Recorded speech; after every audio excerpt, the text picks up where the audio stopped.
Crush আপনার যে কোনো বয়সে একটা মহিলার মেয়ের দিকে তাকালে ক্রাশ হইতে পারে। যে মৌসুমী ম্যাডাম আমার ক্রাশ। মানে আমার সাথে ২-৩ বছর আমেরিকাতে তো। তো সিনেমা রিলিজের আগেই তারা ট্রল করে সিনেমাটা ১২টা বাজায় দিচ্ছে। কে তোমাকে অনুমোদন দিল?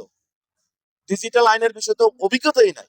একবার যদি ডিজিটাল আইন নিয়ে ধরা পড়ে ৩ বছর জেল। নদী থাকুক না থাকুক নামটাই ইম্পর্টেন্ট। বঙ্গোপসাগর। সাগর থাকুক না থাকুক বাট নামটা ইম্পর্টেন্ট। মৌসুমী একটা ব্র্যান্ড ওয়ার্ল্ড। তো আমেরিকান যে মহিলাটা পরে তার সাথে অনেকক্ষণ কথা হইলো। মৌসুমী ম্যাডাম কথা বললো। আমরা দুষ্টামি ফাজলামি করলাম। তো মৌসুমী ম্যাডাম বলতেছিল, "কি? আমি তো ইয়ং না, ইয়ং ক্রাশ না। দেখছেন? ক্রাশ কাকে বলে? আমেরিকানরা মহিলা হয়ে মহিলার ক্রাশে পড়ছে। আপনি আবার কি ক্রাশ?" আসলে মৌসুমী ম্যাডাম স্কিনের বাইরে একরকম স্কিন আসলেন। অ্যাক্টিং এর সময় একরকম সে ডিরেকশন দেওয়ার সময় আর ধরেন এত শার্প আর এত পরিশ্রমী। আল্লাহ নেক হায়াত দেখ, সুস্থ রাখুক, অনেকদিন বাঁচায় রাখুক। শুধু তাকে না, তার পরিবার সহ। পা থেকে মাথার চুল পর্যন্ত মানে তার বর্ণনা দিয়ে শেষ করা যাবে না। তার গুণ, তার মেধা, তার প্রতিভা, তার সতীত্ব, তার কর্মকাণ্ড, তার অভিনয়। আমি আমি মধ্যে মধ্যে বলি যে মৌসুমী ম্যাডাম আমার ক্রাশ। কেন বলি? ক্রাশ কয়েক প্রকার হতে পারে। আমি একটা মেয়ের দিকে তাকাইলাম, ভাল লাগলো, ক্রাশ হয়ে গেলাম। এটা একটা ক্রাশ। ক্রাশ আপনার যে কোনো বয়সে একটা মহিলার মেয়ের দিকে তাকালে ক্রাশ হইতে পারে। আপনার ছেলের প্রতি একটা ছেলে তাকালেও ক্রাশ হইতে পারে। বাহ! চমৎকার! এই তো আমার ভাল লাগছে। ক্রাশের মধ্যে আবার ডিফারেন্স আছে। মৌসুমী ম্যাডামের যে ক্রাশটা সেটা হচ্ছে তার টোটাল মিলায় একটা প্যাকেজ। মানে আমার সাথে ২-৩ বছর আমেরিকাতে তো। তো আমি তার মধ্যে টাইম পাঞ্চুয়াল, অ্যাক্টিং ধরন, তার নরমাল একটা লুক। আর যখন সে মেকআপ দেয়, লিপস্টিক দেয় তখন অন্য মৌসুমী। আমি আমেরিকাতে শুটিং করতেছিলাম জামাইকা হিলসাইড একটা বড় শপিং মলে।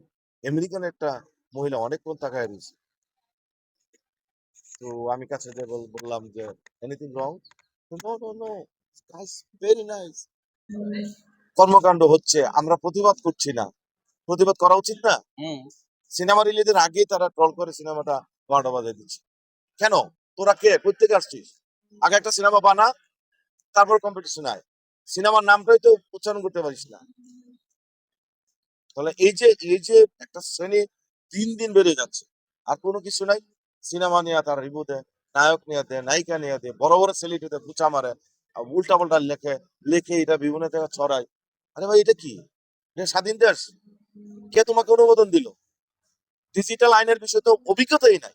একবার যদি ডিজিটাল আইন নিয়ে ধরা পড়ে ৩ বছর জেল। কত টাকা জরিমানা সেটা তো মানে এটা দিয়ে তারপরে আসতে হবে। এজন্য যারাই কন্টেন্ট ক্রিয়েটর ভিডিও করেন, ট্রল করেন, লিমিটেড থেকে জিনিসটা জেনে বুঝে পাবলিকের খাওয়াতে হবে। আপনি ক্ষতি করলেন, কার ক্ষতি করলেন? ইন্ডাস্ট্রি ক্ষতি করলেন। একজনে আমার একটা সিনেমা আজকে ২-৩ কোটি টাকা লস হলে কার হচ্ছে? আমার সিনেমাটা বাম্পার দিলে আমার ৪টা সিনেমা বানাইতাম। আরো ২০০ লোক কাজ করতো। কার ক্ষতি করলেন? যে লোক আবার কাজ করবে এই লোকগুলো এই টাকা দিয়ে তাদের পরিবার চালাবে। শিল্পীরা যত বড়ই হোক, যত বড় স্টারই হোক, প্রডিউসারদের টাকা নিয়ে তো তারা স্টার। তাদের টাকা দিয়ে তারা বাড়ি গাড়ি, তাদের টাকা দিয়ে সবকিছু। স্টার কে বানায়? প্রডিউসার, ডিরেক্টর, মিডিয়া বানাচ্ছে। তাহলে তাদের বিরুদ্ধে খুঁচাবেন, তাহলে আপনারা কি নিয়ে কাজ করছেন? তাহলে তো আপনারা মানে শিক্ষত যোগ্যতাই নেই আপনাদের, মূল্যই নেই আপনাদের।